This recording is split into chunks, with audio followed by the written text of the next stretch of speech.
Welcome to my extra channel where today on 22nd May I will be extra about World Goth Day and play some short underrated games that I think fit the goth vibe.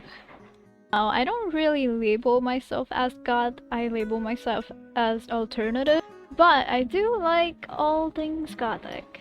So I did some research on what games can be considered gothic.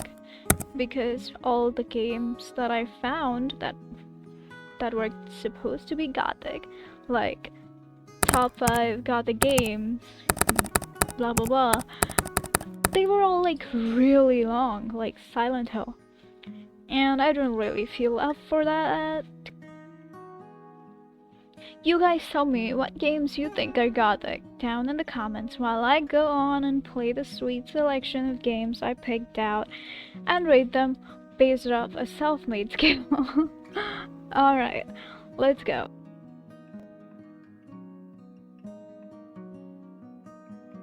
Painted Memory. Now this is a free game on itch.io like all the other games in this selection. Oh.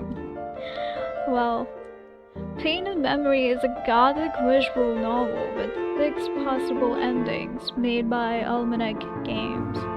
It's about you. A painter and a lady you painted but don't remember painting. Your latest masterpiece hangs in the hallway. Oh yeah, this is the hallway, my bad. Yet something is dreadfully wrong. First and foremost, who the hell is that lady? I wonder. You can't remember painting her there. Did an intruder break in with the sole intent of vandalizing your art? Who'd have the audacity to dash their brush against the same canvas as you? How? The painted lady spoke? You're going mad. Yeah, yup, you're going mad. There's no way a painting can speak. Come on. Right? It's impossible. How did I get here? Please, help. I remember nothing but my name. Imogen. I don't know. I'm just gonna call you Jean. Resigning yourself to insanity, you inspect the painting more closely, okay? Imogen is not the only unwelcome addition. What do you mean? What is unwelcomed? What else is unwelcomed? Finding the other additions might unravel this mystery, okay? Well, how am I supposed to know? I didn't make this painting. Wow, she's so pretty though. What is this yellow paint over here though? Can I click on it or no? Okay. Oh, that's the addition? Fitted with a lock, worn and yellow. Or a journal ornately patterned. I didn't look at it close enough. I guess. Its pages are filled with illustrations. Scrapping claws, dripping jaws, scribbled in dark ink. A troubled mind scrawled these, okay?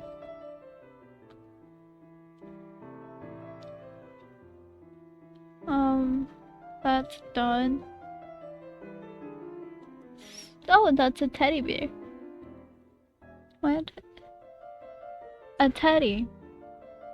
Its eyes are cold.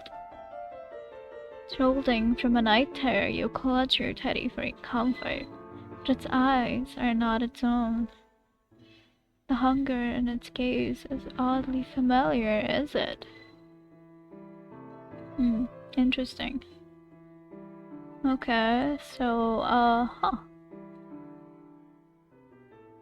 what's reaching over there? Oh, a locket.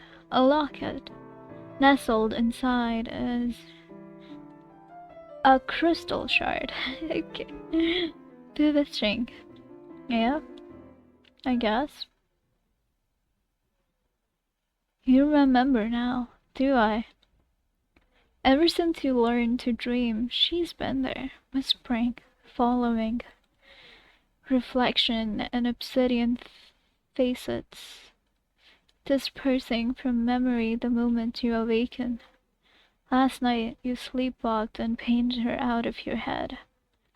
Who is she? I've been so lonely. Let me out. You fetch your palette knife. Let me out. Let me out. You raise the palette knife and slash.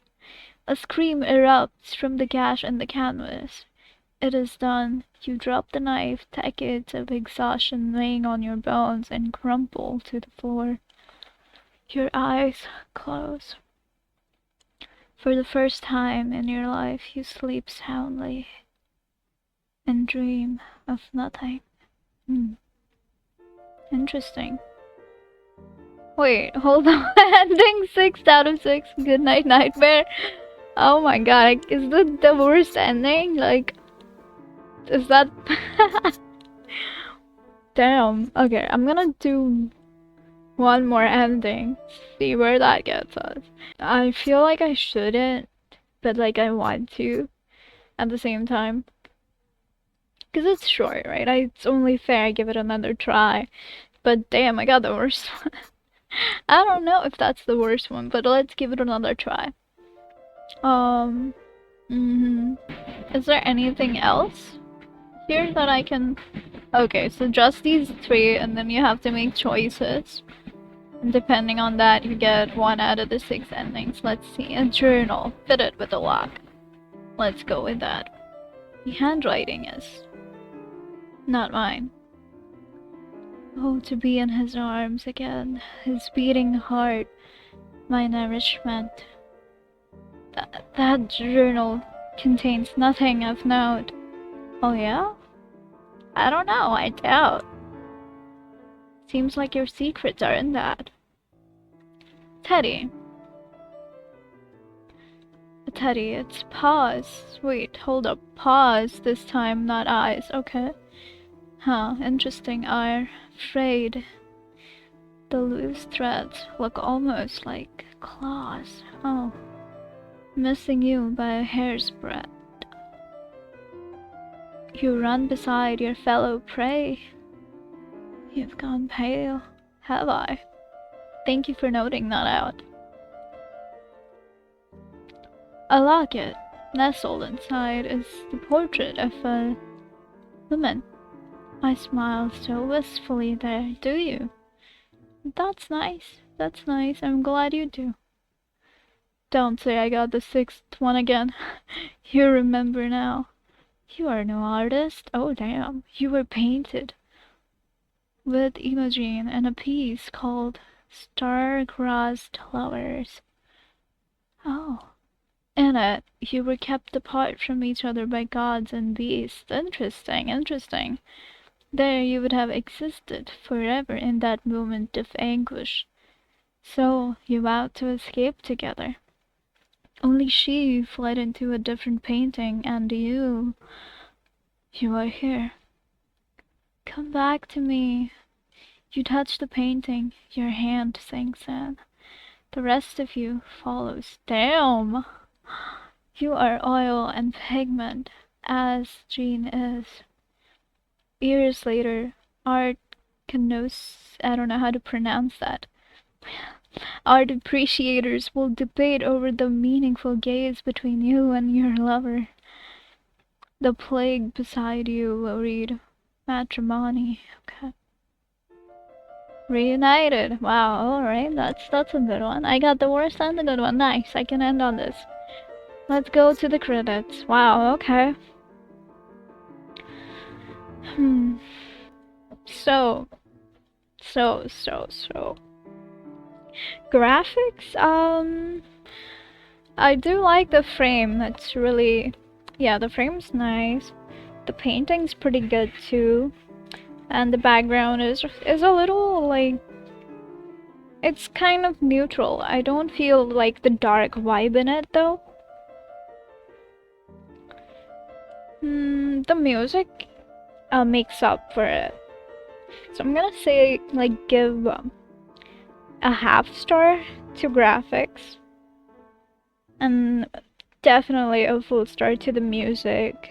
The story, it is pretty good. It is pretty good, I have to say that.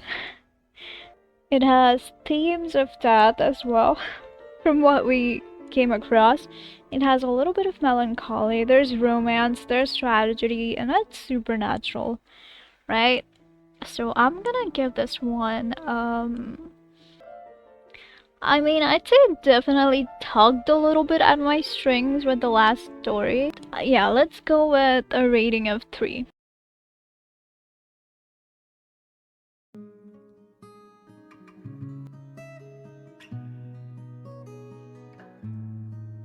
Hesitation is a short game made by K. Ramstag. Here you have to piece together the story by interacting with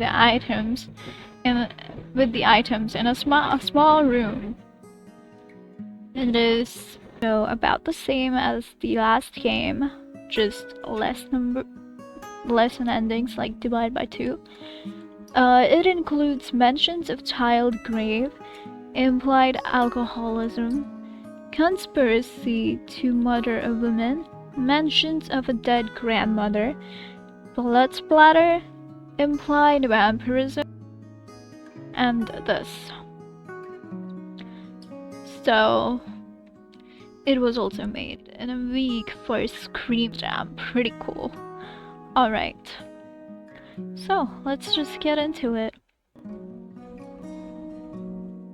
Okay, I already give this a 10 on the ambience because I love this music. I just can't. This is amazing.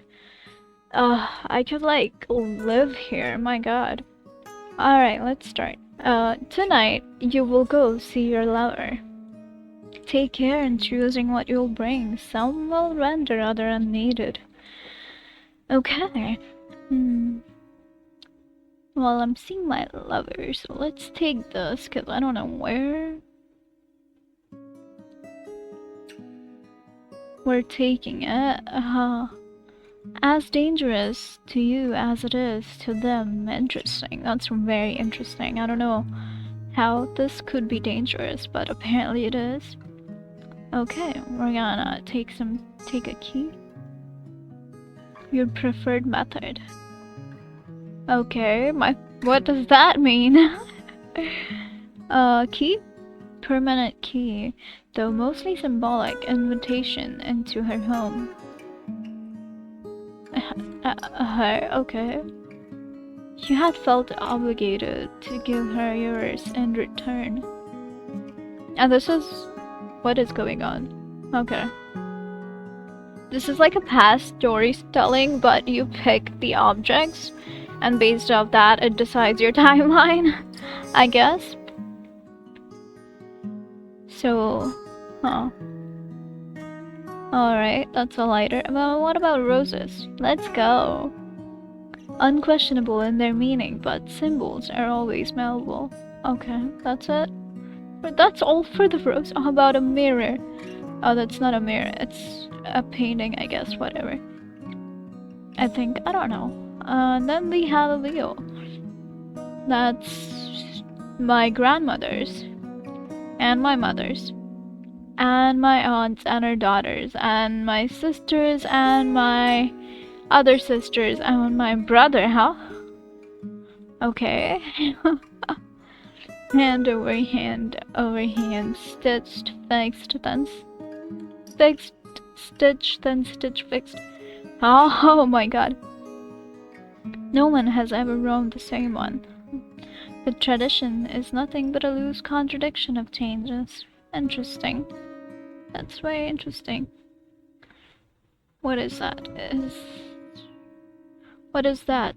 Okay, I can't even... Of course. I have a bad feeling about the ending.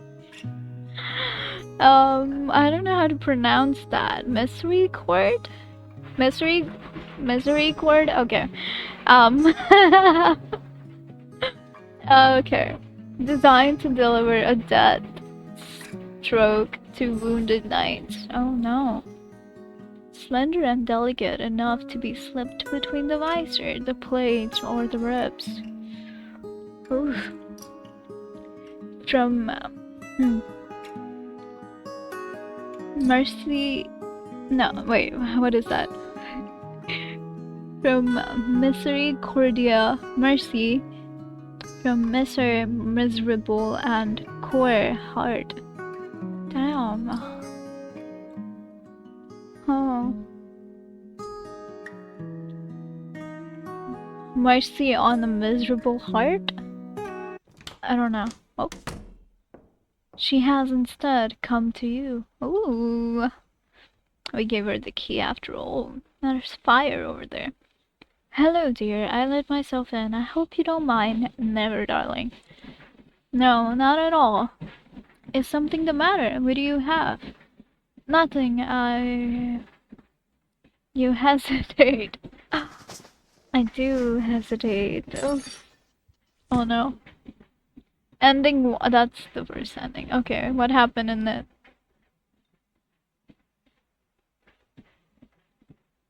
I'm confused. I'm gonna assume that the mercy for the miserable heart was done. Damn, I wanna play all of these. Okay, this is so hard to rate these games because it's so short. There's so less story. But it was quite interesting. I like the graphics too. They're like really calm vibes, calm and dark at the same time. Also like really peaceful. No, I love it. I love it here. So we're gonna give graphics a full star, ambience another star, and the story. I don't know, man. It's interesting. Okay, so it has themes of death for sure.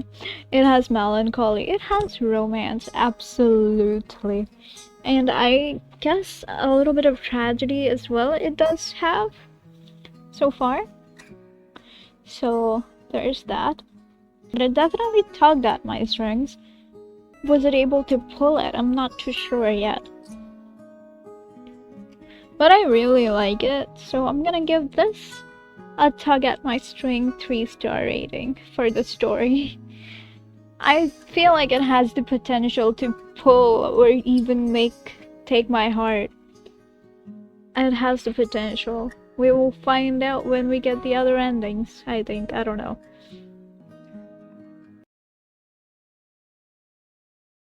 We've got Glitter by Midnight Eclipse, presenting Ember, who ventures into Glitterwood Mansion after receiving an invitation from her friend, whose family just so happens to possess what we all desire.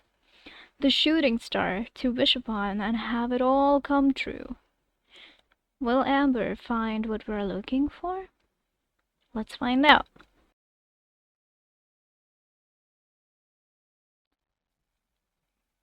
Dear Amber, please forgive the suddenness of my letter. A month has passed since our last meeting, and the sorrowful memory of my behavior haunts me. I regret my outrage at your request to see the ring in the family collection room. Oh. I invite you to visit the Glitterwood Mansion.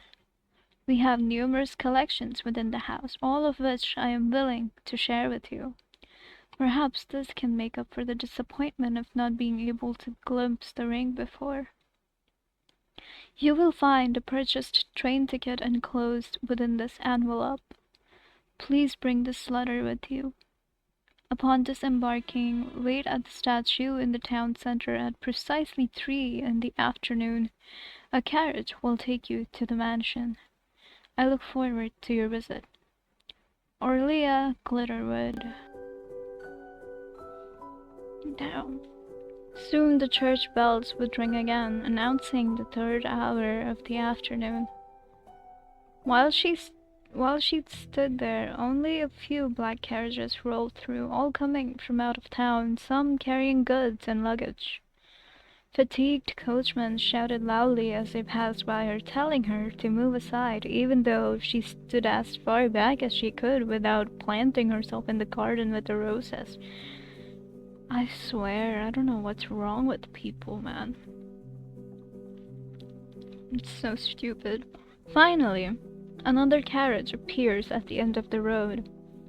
That should be her carriage, coming not from outside the town, but from the direction of the distant mountain top. It's as black as the rest, but makes no sound of wheels welching along the muddy road. It's so pretty. The coachman at the front has his hat pulled down low, revealing only his eyes. Okay. When the carriage arrives, the door opens as if by itself. Ooh, mystical. Revealing exquisite velvet-lined seats. Damn. Ember climbs in. Barnaby. Oh. How long will you be gone this time? I swear if you're chasing some nonsense again, you should just buy the whole circus.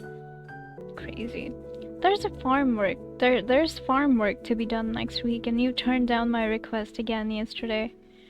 What are you talking about? I will make up for it. I'll take those belts to the store and sell them myself. Alright.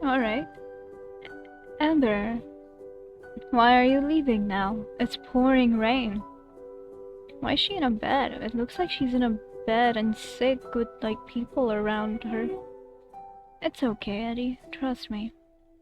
She lowers her voice to a whisper only he can hear. I found a way to save you. That's Eddie. So, hold up. That's Eddie?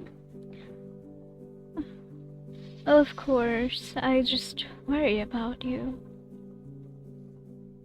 Doctor, okay. Damn, I don't know, it's hard to tell here. Miss Fletcher, are you heading out? So this is, I assume, the doctor, and this is Amber, and this is Eddie. Please ensure you return within 2 days. Your brother's condition is delicate. Amber kisses her Eddie's forehead, whispers her farewell, and steps into the stormy night. Okay, so she has a lighter here. The carriage leaves the town center and climbs towards the mountaintop. Amber tries to make small talk. Okay, yes, that was a flashback, I believe, then. She clutches the letter tightly, her mind racing as she silently prepares her opening remarks for the meeting with Aurelia. Is it placed here to never be used, or does it diminish? Or does using it diminish its value? Ah, look at you. Are you planning to visit Leah with such questions? The moment she hears that question, you might be sent away with your gift box. Oh, yeah, makes sense. So she doesn't like talking about the collection, or is it just this one item? How shall I answer this? Julian's gaze falls back upon the Vitellus ring. Each person can use it only once, and each time it comes with greater sacrifice. Interesting. They exit the room, and after passing through a dozen more corridors, Julian finally stops in a hall with several doors. Wow. This is so pretty. I'm assuming that's a chandelier, that's like a door. Are these candles? Wow. Wow, this is so pretty. It's time for dinner. What's that room at the end of the hallway? Yes, what's that room? Tell us. It's shining brightly. Amber points to the room that they had either forgotten or deliberately overlooked. Judging by Julian's expressions, she suspects the latter. Valid.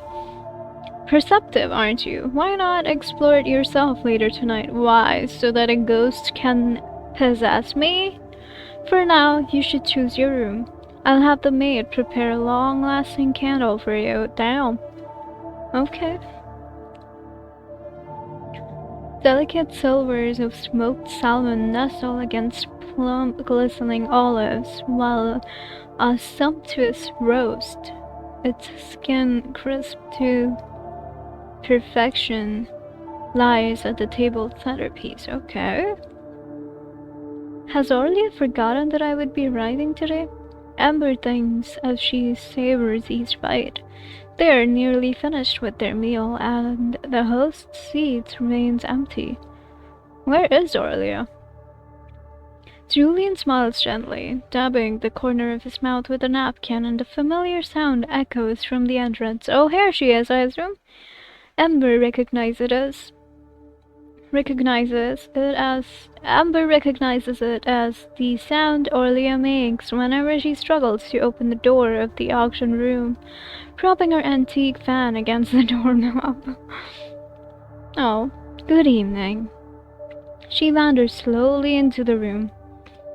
For you. Oh? What is it? She says, completely ignoring Amber as she approaches Julian's chair with a gift box. Damn! What did I do? What is this? Compensation for looking after your guest for half a day? He doesn't open the box, instead tossing it towards Amber. What the hello? What is this disrespect? Orlia turns around, a look of shock on her face. It's me, Amber, she says, having suddenly forgotten whatever she'd planned so diligently to say. How did you know? Why did you come here? Did Mr. Price tell you? How did you get here? What do you mean? Mr. Price, Amber vaguely remembers, is the name of the auction house clerk. No, I received a letter, she says, producing it from her bag. Orlia waves it away. Just read it to me. No, you read it. This is literally your letter. What are you talking about? As Amber begins to read the elegant handwriting, she glances up and catches sight of Julian's amused face, staring intently at her. After Amber finishes reading the signature, Orlia scoffs. What do you mean? I didn't write that letter. Who did? She responds, her voice frigid. She turns to her brother and speaks in a tone devoid of any emotional inflection. We need to talk. Oh, so he did, huh? And you need to eat first. Fine. After 10 minutes of icy silence, Orlia announces, I am finished.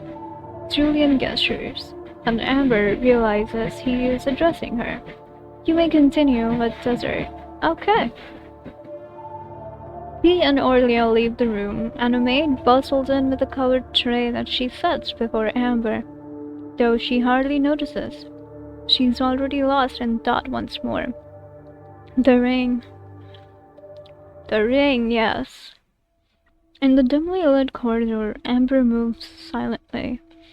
She isn't sure why she's drawn to this place, but something deep within her keeps propelling her forward. Oh, a ghost! However, she soon discovers someone else has arrived before her, waiting in the distance down the corridor. It isn't Julian, nor is it Orlia. From his figure, she can tell he's a young man. As he turns around, Amber sees a bouquet in his hand, as if he has just run joyfully through a meadow. Aw, that seems nice. Eddie, he blinks. Hold, Eddie.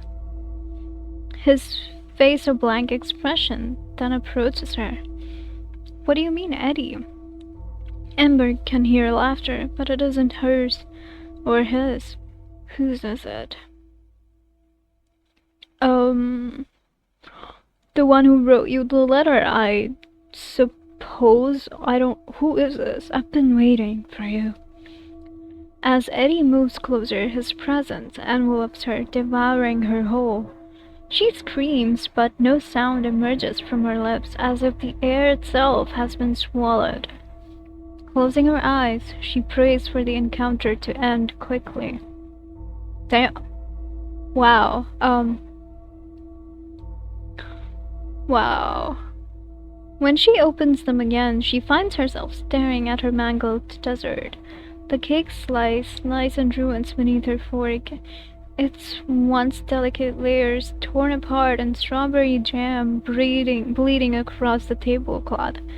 Gosh, a maid hurries to replace her plate just as the two arguing siblings return to the dining room. What happened here? We've called the local train station and there's no train tonight.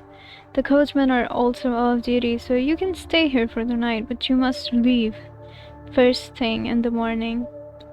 I don't understand. I didn't invite you, Emmy. That letter was fake. I'm sorry, I will visit you later. She approaches Ember's chair. Okay, I'm truly sorry. She whispers. Her slender, pale fingers brush against Amber's shoulders, soft and gentle. Let me show you to your room. Amber sinks into the mattress's embrace, her gaze fixed blankly upon the modded canopy above. The legendary antique collector. Could here all have a ring that heals people? What? Don't trust such tales, Amber, he mourns. But it's true, the ring can restore life to the dead, and if you find the bones of the deceased, it grants them rest in their graves. Amber sways as a whisper. I choose to believe. Gosh. Amber rolls over to her side. Oh, Eddie, whether the tale is true or not, I'm already here. What should I do? The clock chimes 1 o'clock in the morning. What should I do? I should save over here, yes. And then I should make a choice. I wanna explore the room, but her aim is getting the ring, but I also want to present the gift to Aurelia. So maybe I should do that. Maybe that will work things out between us. Maybe. Let's see.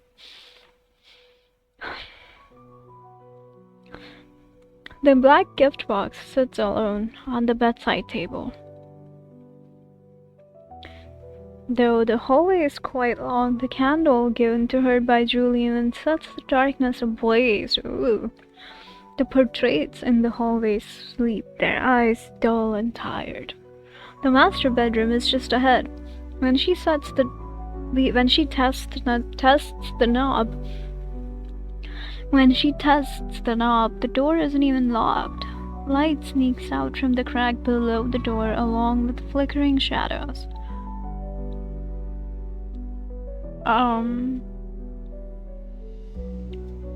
Inside the master bedroom, Aurelia lies in bed, the portrait of the Glitterwood family looming over her like a mountain range.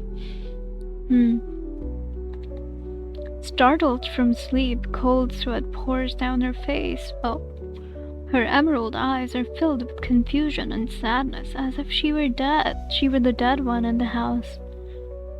Damn. The maids bring towels and hot water, but she flinches away as soon as they touch her forehead. Why? What's going on? Something is haunting her, and she begs to be spared from these invisible forces. Gosh. Aurelia, my goodness, are you okay? Before she can react, her body moves on its own. Amber drops the box in her hand and rushes to the emaciated woman. You. Seeing Amber, Aurelia pulls herself together, pushing up from the bed despite her cold sweat. She shoos the maids away with a defiant air. It's fine. You've always been vulnerable in front of me. You've cried so many times. How amusing. Great at lightening the mood. Why not get me some water if you have the time? Here. Ember takes a cup from maid's hand and passes it to the trembling woman. Water seeps down her chin and soaks into her nightgown. Don't worry about it. I'll change later. Why are you here so late? There are no carriages to take you home at night. Even if you regret coming, there's nothing you can do about it now. Why would she regret coming? This is where she can get her dreams to life. And save her brother. No.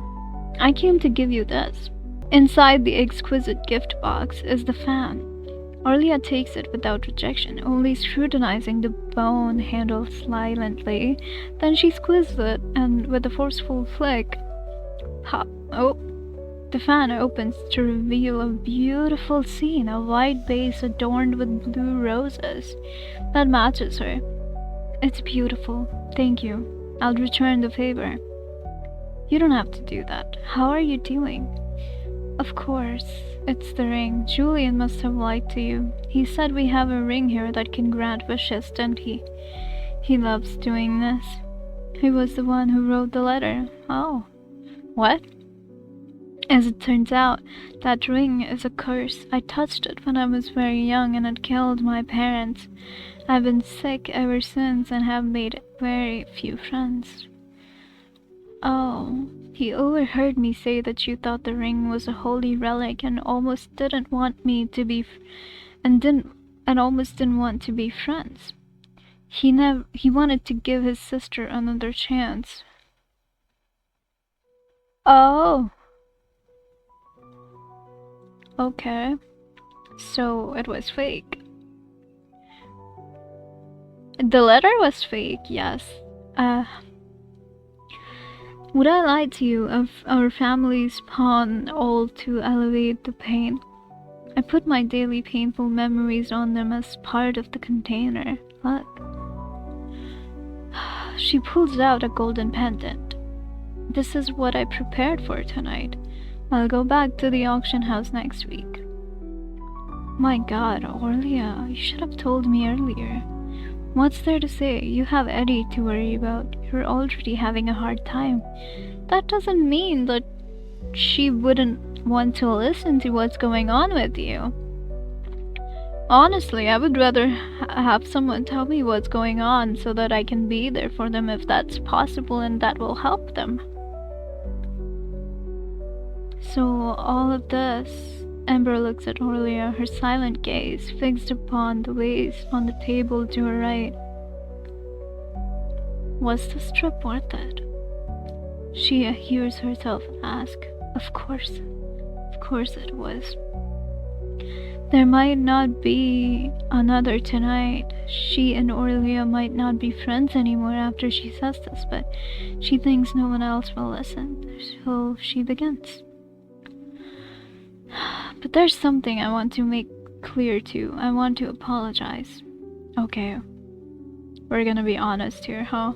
You broke the vase in your room? No, what? I have a vase in my room? It's okay. You can go on. I'll check it out tomorrow. I want to apologize for the letter. I indeed come to see you for my brother. My friendship with you had ulterior motives. That's okay. I'm used to it. I actually knew the letter was fake. You did?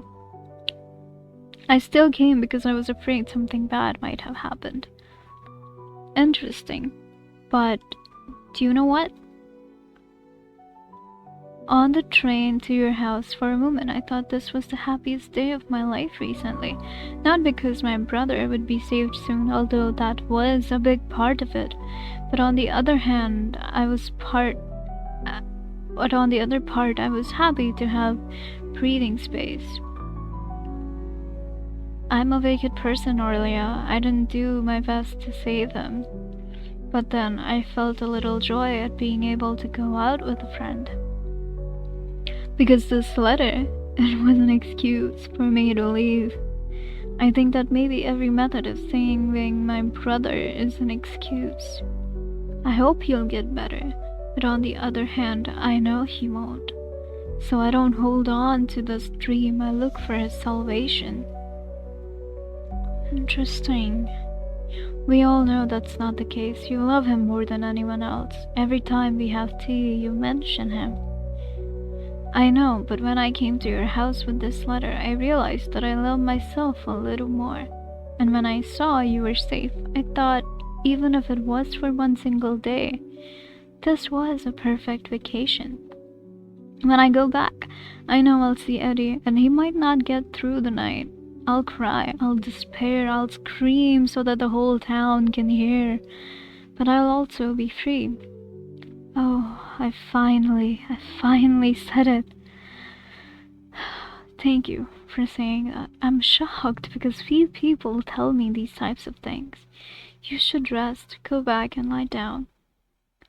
Two of the maids that were hovering in the corner gently take Amber's arms and guide her back to the guest room. Why are you hovering and listening on the conversation? That's not nice. The maid's footsteps depart, but the light outside Amber's room does not.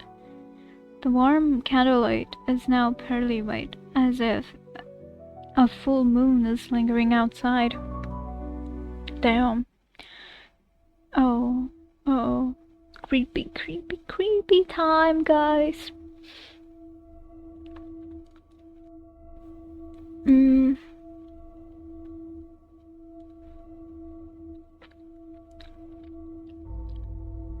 Hey, who's there? It's me, sister. What? That's impossible. You're lying in bed, and the doctor is by your side. Oh, so you believe Orlia, but don't believe your brother? What? Her brother would never say that to her. Shut up. Exactly. I'm coming in. No, you're not. Stay the fuck outside. The door creaks open. Before Amber can jump off the bed and hide, Bloodstain crawls onto the bed. No shoes, only hands. Countless hands. Oh my god. Then, red seeps from the corner of the handprints. Deep red, sticky and damp. Get away! Amber rolls off the bed. That thing struggles on the bed for a moment, then stops, silently painting the sheets crimson. Oh my god. Don't leave, sister. He can still be saved. Oh, that's the ring? Oh my god. No. Why?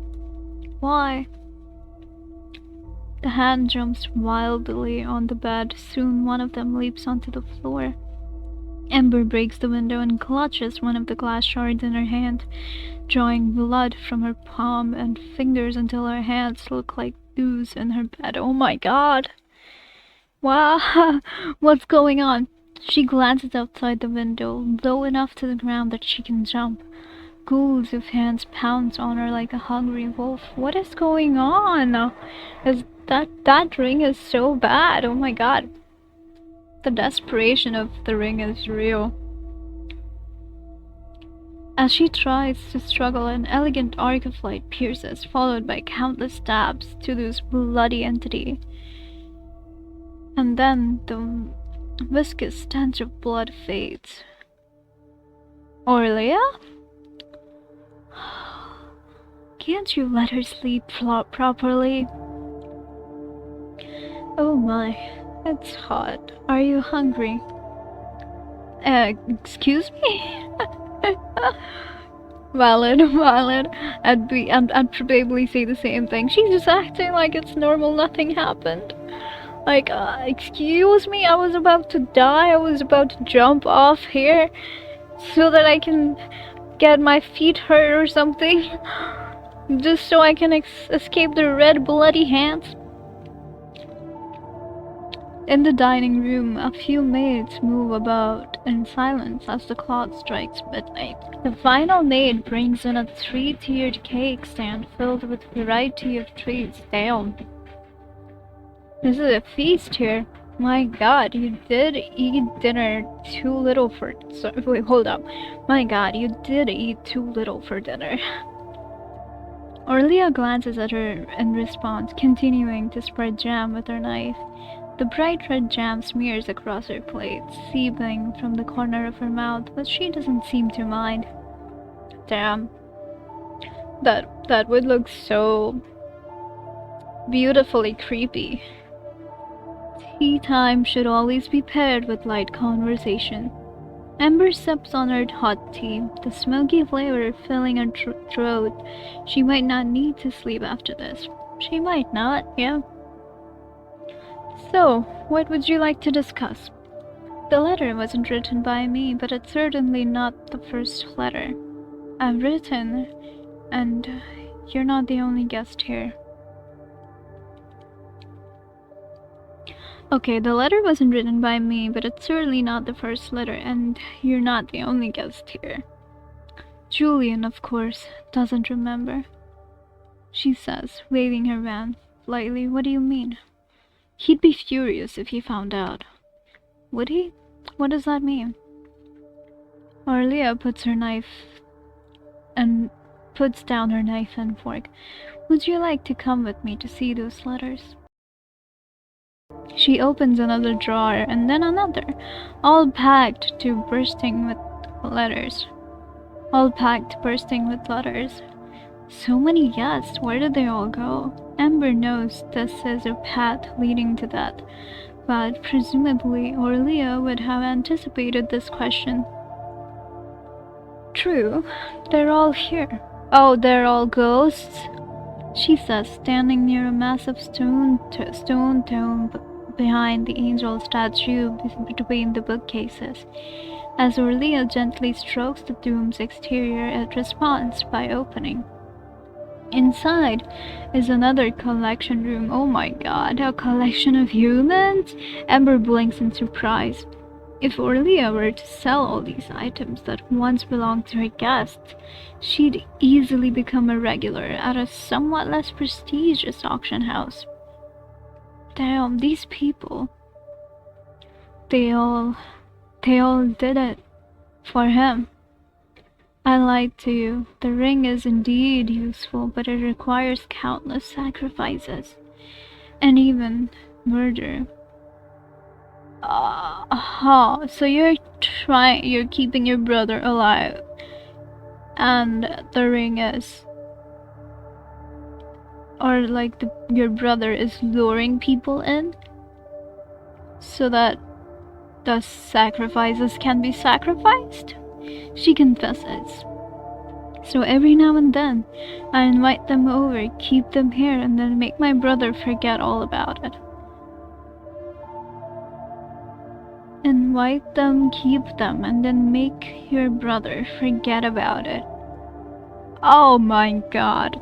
So technically I wasn't your friend either. You had an ulterior motive with me?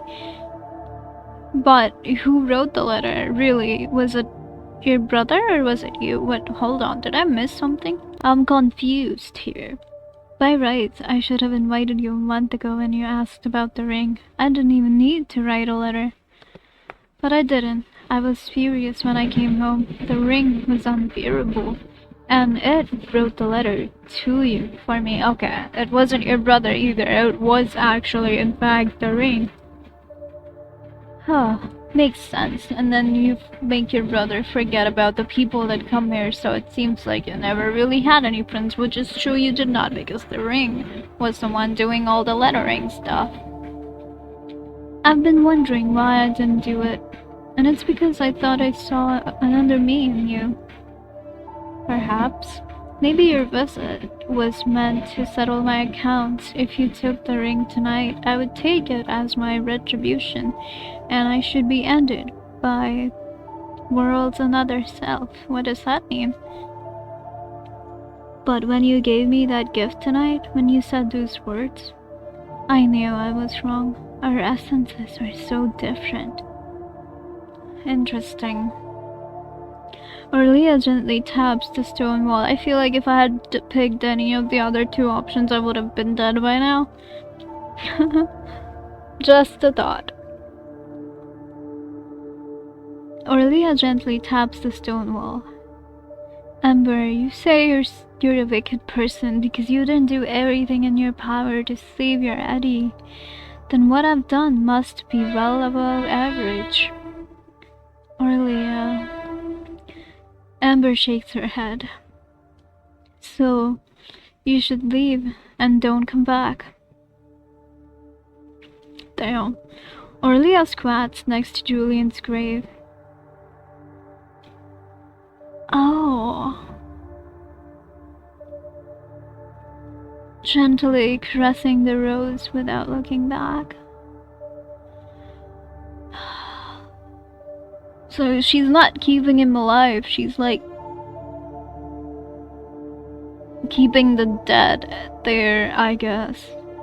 Undead. I don't know. Keeping the dead undead there? I don't know. When Amber returns home, it's nearly noon. Burnby is smoking on the doorstep, and the doctor is speaking softly to him. When they both look up and see Amber, their conversation halts. Hey, how did it go? Where's Eddie? He's inside.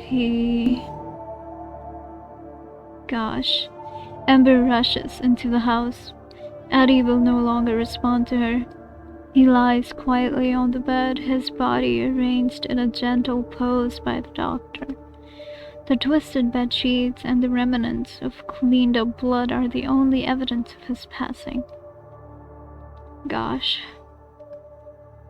It happened last night. That's... oh my god. Barnaby says, attempting to comfort her. Cheer up, you've been freed from a bloody curse called love. Those ideas messed with your mind. You should go hunting. If you want to go to the woods, I can accompany you this afternoon. Amber shakes her head, bending over to touch Eddie's face. The doctor enters and Barnaby leaves the house, lighting his cigarette on the way out. He'll never understand what it's like to lose someone important. Barnaby was the one who introduced you to me, Amber. We've known each other for a long time. Before that, I treated his siblings. I thought he was the oldest. Only because he became the oldest. Damn. He used to cry, but then he stopped doing even that. Gosh, all of the characters in this have such sad stories. My heart, oh my. I know, he probably didn't tell you as much, but maybe he saw himself in you. Wow. Everybody be seeing themselves in me, in my Emperor. Gosh. The doctor sighs. The sunlight pierces through the curtains, light fragment floating in the air. Their fleeting crystalline beauty catches Amber's attention. Glitter. Amber murmurs.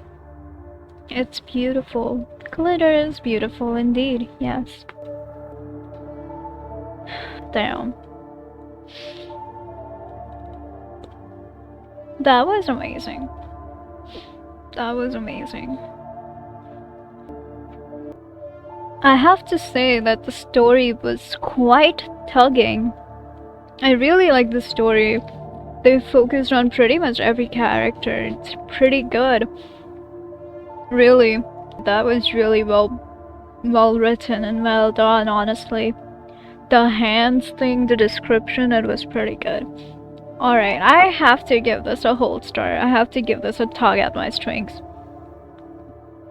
Possibly even